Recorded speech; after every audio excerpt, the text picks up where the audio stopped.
Тәрбие негізі ақыл. Оқырман әңгімесі. Авторы Жеңіскүл Тұрсынбаева. Оқыған Базаркүл Қалбыр. Мен шалғай ауылдың көп балалы отбасының қарапайым қыз едім.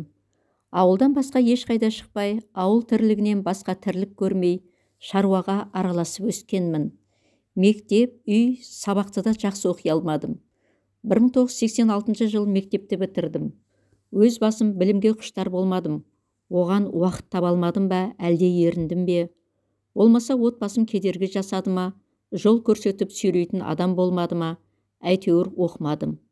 Қыз бала бола тұра нашар оқыдым. Ұят болса да, бұл шындық.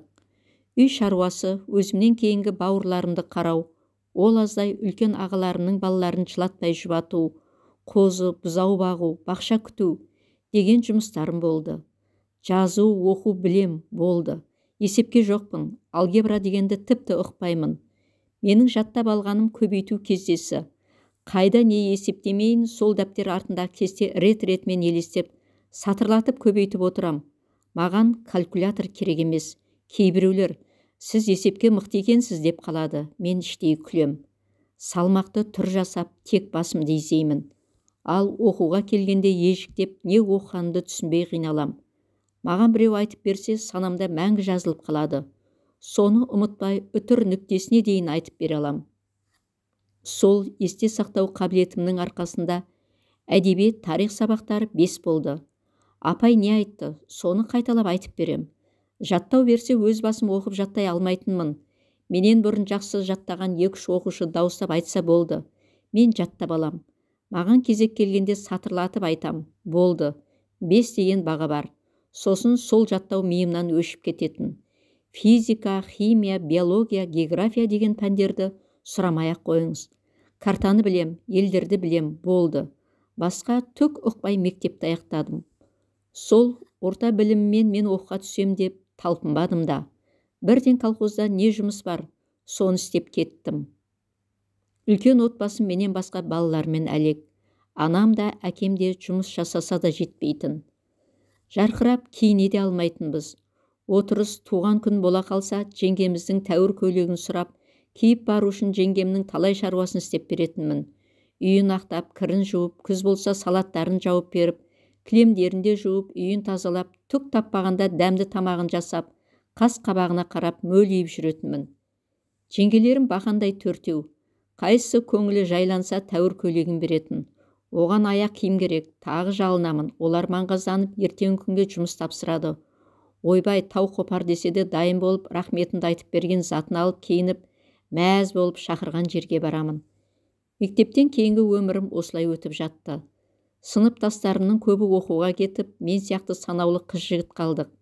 Алдымен құрылыста жүрдім. Сосын ауылымызда құс фермасы бар еді. Соған орналастым. Күнде көше кезіп, би кешіне бара алмайтынмын, себебі жоқшылық. Анда-санда шақырған жерге жеңгелеріме жалынумен жүріп барсам барам, бара алмасам үйде отыра берем.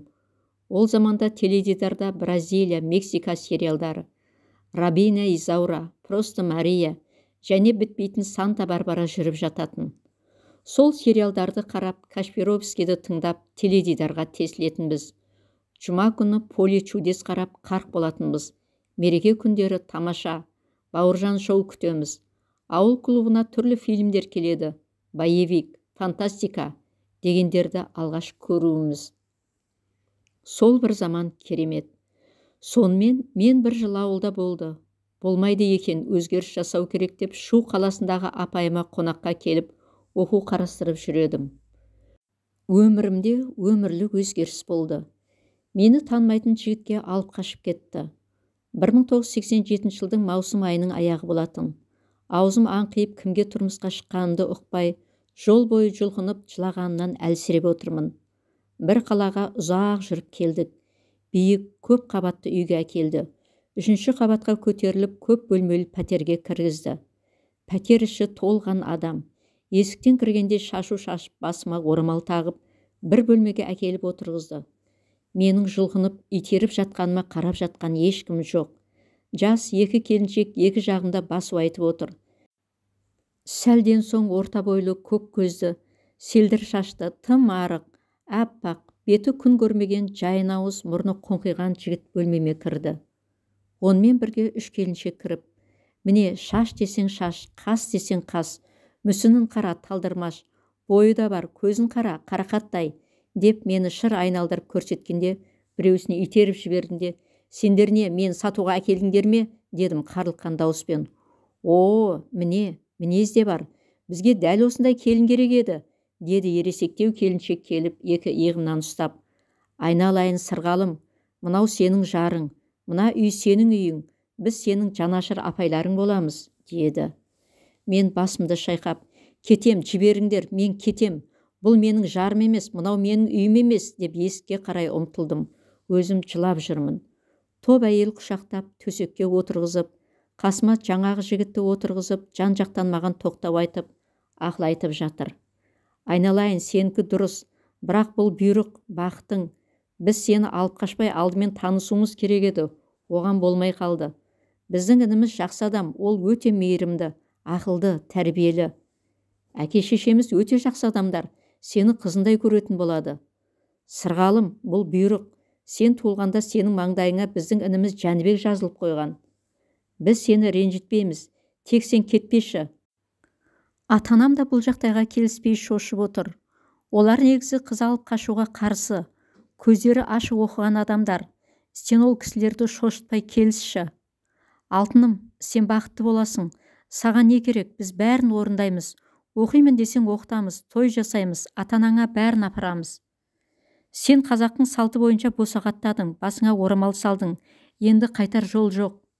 Я, аттаған босаған құтты болсын, сен енді осы үйдің келінісің, деп 3 келіншек аузымды аштыртпай қақсап отыр бірінен соң бірі. Мен бақырып жылап жіберіп едім, төртеуі 4 жаққа қарай қашты. Сол кезде естен апай келіп жұлқып жіберіп, жетер жұрттың зәресін ұшырғаның, алып қашқан қыз сен ғана ма?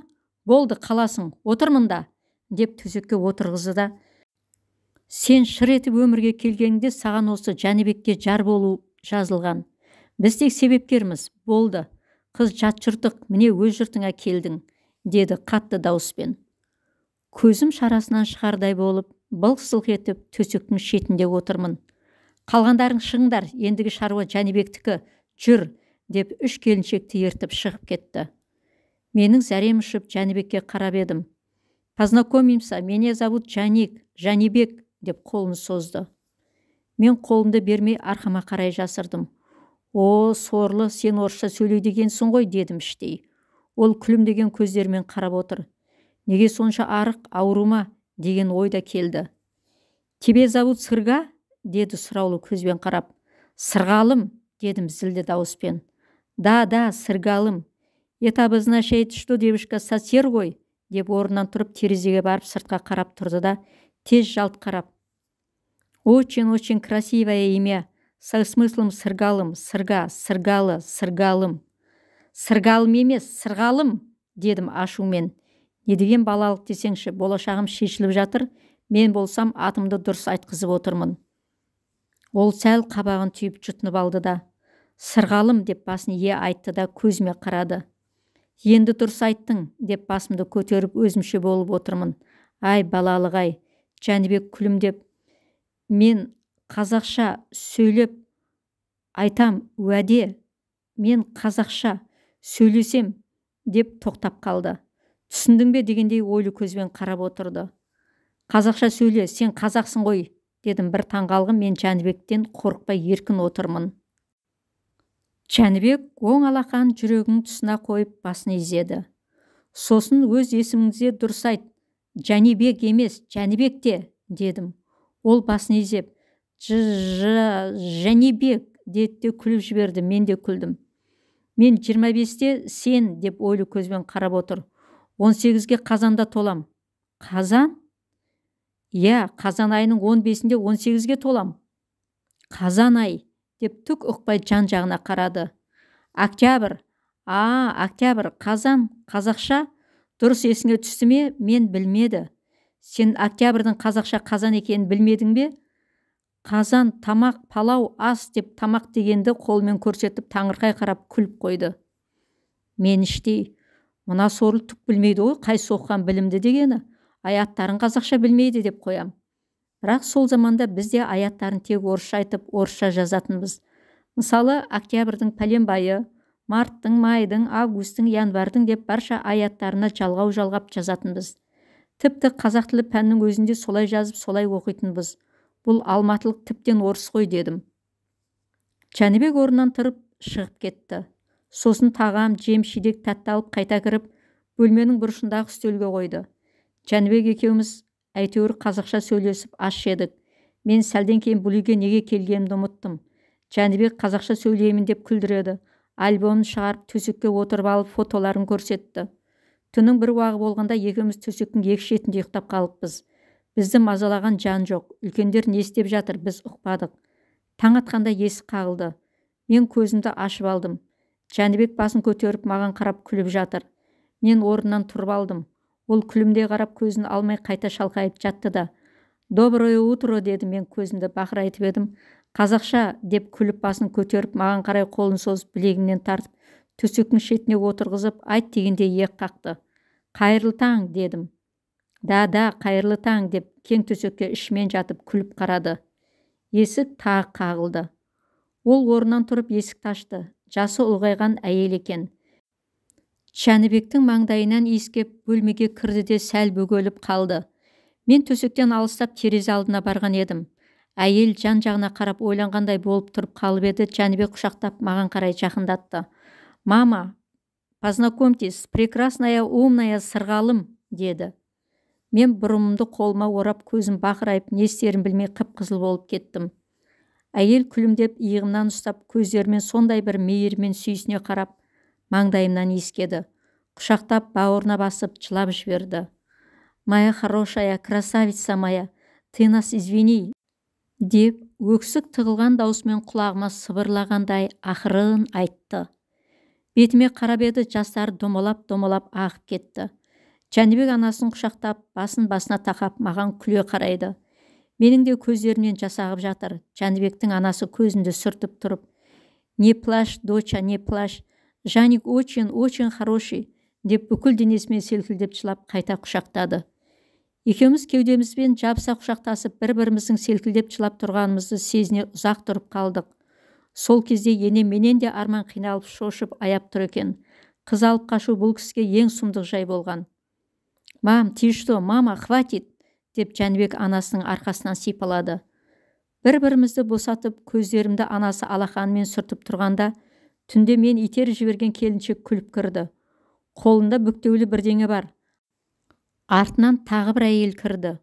Ол да күлімдеп тұр. Жәнібектің анасы келіншектерге бұрылып әкелген заттарды алып қарады. Мен итеріп жіберген келіншек жақындап келіп маңдайымнан сүйіп қолымнан ұстады. Мен Жәнібектің қарындасы бота болам. Мынау саған, киіміңді ауыстырып ала ғой. Жүр, мен саған жуынатын бөлмені көрсетейін, деді сондай жұмсақ жылы дауыспен. Келесі келіншек те жақындап келіп бетімнен сүйіп, мен Жәнібектің апасы боламын, есімім Арай, деді. Екеуі жетектеп жуынатын бөлмеге әкелгенде Арай бүктелген затты ұстатты. Бөлмеге кіріп, Арай берген затқа қарасам, мен өмірімде көрмеген жап жаңа халат, іш киім және әдемі көйлек, сосын сүлгі. Кеңірдегіме өксік тығылды. Айнаға қарасам көзім ісіп кеткен, түрден түрі жоқ. Ваннаның ішіне кіріп алып не істерін білмей тұрмын. Өмірімде ванна, душ көрмедім ғой. Суды қалай ағызарымды білмей кранға тесіліп шұқып тұр едім, есік қағылды. Селк етіп шошып артыма қарасам, бота есікті ақырын ашып күлімдеп аяғыма тәпішке ұсынып, жақындап келіп, су былай ағады, мына жерде сабын, су сабын бар, мына щетка жаңа, бұл саған, міне пасталар, қалағаныңды қолдан, заттарыңды мына жерге қоя ғой, мынау душ, есігі былай ашылады, суы былай қосылады, ал мынау ванна, сен қай жерде жуынасың, деді. Даңғырадай ваннаға қалай түсерімді білмей душты көрсеттім. Жақсы, ішіне кіріп есігін жауып жуына ғой, сабынды мына жерге қойып қойсаң болады, міне денеңді ысысаң, деп бәрін ұстатып тез шығып кетті. Менің көзім бақырайып, бетім қызарып ұялып тұрмын. Осымен неменеге сасып тұрмын? Неге маған денеңді жу деп жатыр? Деп үстімдегі әпкемнің ескі халатын иіскеп қоям. Бала екем ғой. Бір күн бұрын моншаға түскенде ауыстырдым ғой деп шашымды да иіскеп қоямын. Біраз ойланып тұрып, сосын жуынуға кірістім. Жып жылы суға рахаттанып, керемет иісті сусабынан шашым жібектей болып, денемнің терісі де сондай бір жұмсақ болып рахаттандым. Ауылда қайдағы сусабын, иіс сабынмен тек бет қолды жуамыз. Ал моншада Құдай берген кір сабын ғой. Менің сала құлаш шашым ол кір сабынға үйренген болса да, мынандай жібектей болмайтын. Шашым сусылдап тура жібек. Жуынып, сүртініп, киімді ауыстырып, шешкен киімді сол жерде кішкене тегешке салып жуып, шайқап қайда жаярымды білмей біраз тұрдым да, ақырын есікті ашып едім. Ары бері жүрген Жәнібек күлімдеп қарады. Қысылып тұрсам да, ақырын жуынатын бөлмеден шықтым да Жәнібекке қарап, мынаны қайда жайсам болады деппін. Қасыма келген бота, сен киіміңді жудың ба, маған бер, өзің Жәнібекпен бара ғой, таңғастарыңды ішіңдер, деді күліп. Кимеген жаңа көйлекті де ботаға бердім. Қалатты кигенді жөн көрдің бе, жарасып тұр, көйлекті бөлмеңе апарып қоямын, деп бота кетіп қалды. Менің ұзын шашым арқамда жайылып жатқан. Уыстап, бұрап төбеме түйе салып, түнде таққан орамалымды тартып алдым. Жәнібек сүйсініп қарап тұр. Қолын созды. Мен қолымды беріп едім, бір бөлмеге ертіп апарды. Қонақ бөлме екен. Кең жарық бөлме. Ұзын үстел, дастархан жаюлы. Біраз адамдар бар екен. Төрде үлкен ер адам отыр. Біз жақындағанда ол кісі орнынан тұрды. Жәнібек мені дәл сол адамға апарды. Ештеңе айтқан жоқ. Ағай маңдайынан иіскеп, бақытты болыңдар, мен Жәнібектің әкесі боламын, деді. Ағайдың түрі суық, қабағы қатыңғы, салмақты кісі екен. Соның өзінде көзінен бір мейірім ұшқыны жарқ еткендей болды. Мен де дастархан басына жайғастым. Аяқ жаққа қарай отырып едім, енем ортаға отырғызып, өзіменен жоғары отырды. Шайды бір келіншек құйып отыр. Басымды төмен салып, дастархан басындағыларға қарай алмай отырмын. Атам сөз бастап кетті. Қарағым, міне осы сенің өз жұртың, әрине, біздің тарапымыздан ағаттық кетті. Оны жуып шаюға әзірміз. Сені айттырып сөз салып, құдаласып тағылуымызға болар еді. Бірақ осылай болып қалды. Бөтен адам, танымайтын жан, тіпті көрмедің де. Не айтайын, көңілдерің жарасын, сен қызым тым жас екенсің. Тіпті 18-ге де толмапсың, деген соңғы сөзін күйін айтып тоқтап қалды. Көке, болды, қойыңыз, мен әкелдім, мен жауап беремін, деді кешегі күні мені алып қашқанда көліктің алдында қақшиып отырған әйел. Ол түнде маған ұрысқан. Мен жалт беріп сол әйелді жек көріп қарап қалдым. Ол көзін тайдырып жерге қарады да. Айналайын сырғалым, мен сені сырттай жақсы танып алғам. Апайыңнан біліп жүрмін. Сен келгенде жақсылап бақыладым, ол рас, алып қашуға қайныларымды көндірдім, деп төмен қарап отырды да басын жұлқи көтеріп зілді дауыспен. Ештеңе жоқ, жаман жерге келген жоқсың, текті жер. Әне, көріп отырсың, қызда өсірді, ұлда өсірді, талай елдің алды, деп еді. Атам тамағын кенеп тоқтатты. Әйел атама жалт қарап, тиылып қалды. Біз бүгін сенің әке шешең алдынан өтуге барғалы жатырмыз. Кеше кеште шудағы туыстар апайыңа хабар айтты. Кешірім сұрап кірді. Енді атанаңа мына қарындасым, мен, апаң барамыз. Сен отбасыңда неше адам, үлкендерден кім бар? Жол жоралғы білсең, оны анау абысыныңа айта ғой. Сосын біз түгенделіп жолға шығайық. Жақын жер емес екен, таң ата жетерміз, деді. Шай ішіп болған соң дастарханды жинатқызбай абысын деген келіншек жеке бөлмеге апарып жөн сұрады. Қасыма енем мен бота да келді. Жаным, сен қысылма, неше ағайындысыңдар, айта ғой. 9. Әке шешең бар ғой? Иә. Ол кісілер нешеде? Әкем 57-де, анам 53-де. Бауырларың алып нешеде?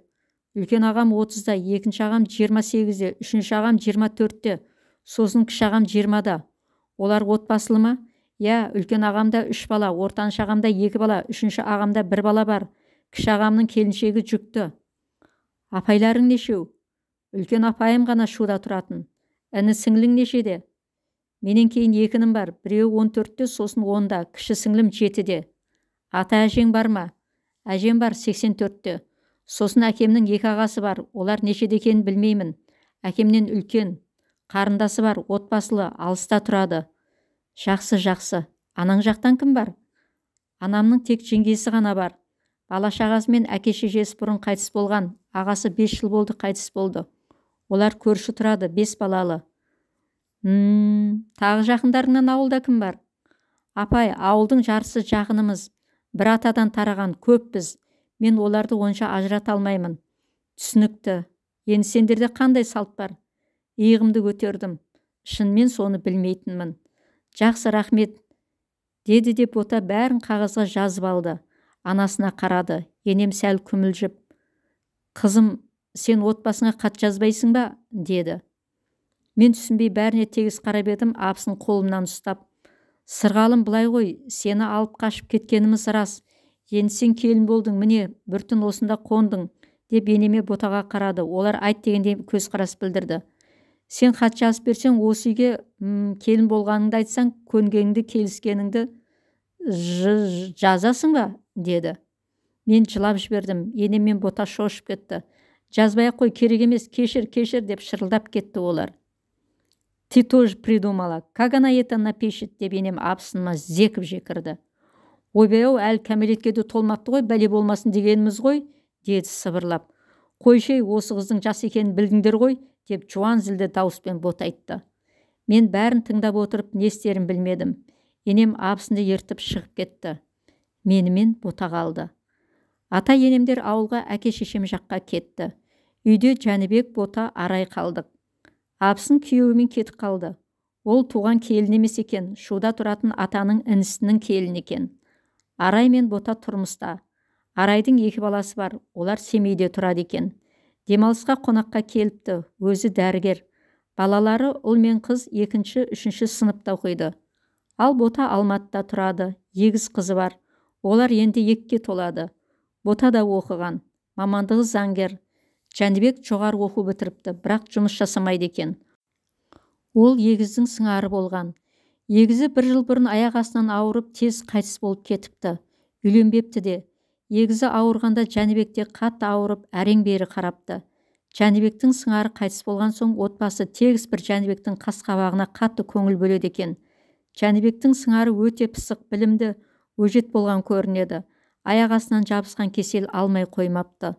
Ұзақ емделіп әбден қиналыпты. Жәнібек сыңарымен қоса қиналыпты. Қанша тексеру жасаса да еш дерт анықталмапты. Ақыры сыңары қайтыс болған соң оның ауырғанын басылыпты. Осыны бота айтып берді. Ата енем ауылынан риза болып қайтып келді. Тойға әзірлік басталды. Араға 2 ай өткізіп, үлкен мейрамханада көп адамға той жасады. Менің барша туысым шақырылып, құрметпен күтіп, бірнеше күн қонақ қылып шығарып салды. Анам шамасы келгенше 5 көрпемді, 5 жастығымды, азынаулақ ыдыс-аяғымды бір текеметпен әкелді. Маған киерге 2 көйлек салыпты. Сонымен мен Алматының қақ ортасындағы зиялы отбасына келін болдым. Қайын жұртым оқыған, өте сауатты, шеттерінен мықты қызметтегі жандар. Мен бір тал келін болдым. Бұл отбасының бір ерекшелігі қатты дауыс шығарып сөйлемейді екен. Атам тек қас-қабағымен білдіреді. Келін атандым, бірақ әйел болмадым. Жәнібек сүйісіне қарап аймалағаны болмаса әріге бармады. Мен ойлап қоямын, ауырды деп еді, неге менімен кездеспейді, неге мені ашпайды, сүйеді, аймалайды, қасымда жатады, неге қатынасқа бармайды? Сол ауру бірдеңе зақым келтірді ме? Әлде мен қызықтырмайым ба деп көп ойланам. Қазан айы болып мен 18-ге де толдым. Жәнібек қамқоршы, аялап тұр, тек тиіспейді. Біраздан соң мен оған басымды қатырмайтын болдым. Өйткені мені қоярда қоймай архитектуралық институтқа оқуға түсірді. Мә, аттестатымды сұрағанда ұялғанмай. Толған 3, 2 сабақ қана 5, тағы 2 сабақ 4, жерге кірердей болып әрең бергем. Ал Жәнібектің отбасы білім құмар. Мен Алматы өміріне үйренуім тез болса да, отбасылық өмір сүруім оңай болмады. Үйдегі адамдардың қас-қабағына қарап, жүріс-тұрысына қарап, солай болуға тырыстым. Енем білдей құрылыс компаниясын басқарады екен, тіпті жоғары лауазымда. Ал атам әскери шенді адам. 60-тан асқан кісілер болса да екеуі жас көрінеді, әрі тың. Мені еш шеттетпеді. Қыздар өз үйлеріне кетіп, 4-еуміз қалдық. Енем бәрін үйретіп, көрсетіп, жаймен сөйлейді. Көбінше орысша сөйлейді екен. Атам қазақша, тіпті әдеби қазақ тілге жүйрік. Жәнібек те қазақша сөйлеп, қазақша кітап оқитын болды. Мен Жәнібекке қарай-қарай көзім үйренді. Ол сүйкімді бола бастады. Сәл ет алды ма, әлде менің көзім үйренді ме? Әйтеуір өзгеріс бар. Мен сағат 3-ке дейін сабақта болып келем, мен келгенде ол ас әзірлеп қуанышпен қарсы алады. Менімен бірге отырып тамақтанады. Ол үйде бекер жатпайды. Өзі оқыған универден студенттер келіп, соларға көмектесе ме, дипломдық жұмыс жаза ма, әйтеуір бос емес. Күніне 2-3 студент келеді. Мен кешкі ас әзірлеймін. Ата-енем кешікпей өз уақыттарында жетеді. Кезекті айлық циклдан кейін киімдерін жуып жайып жатсам, енем қарап, «Қызым, сен ренжіме, көңіліне алма, бірақ сен дәрігерге қарауың керек», деді орысшалап. «Неге? Енді міне 6 ай болды, әлі көтере алмай жүрсің. Тексерілу керек, ең құрғанда себебін білеміз», деді.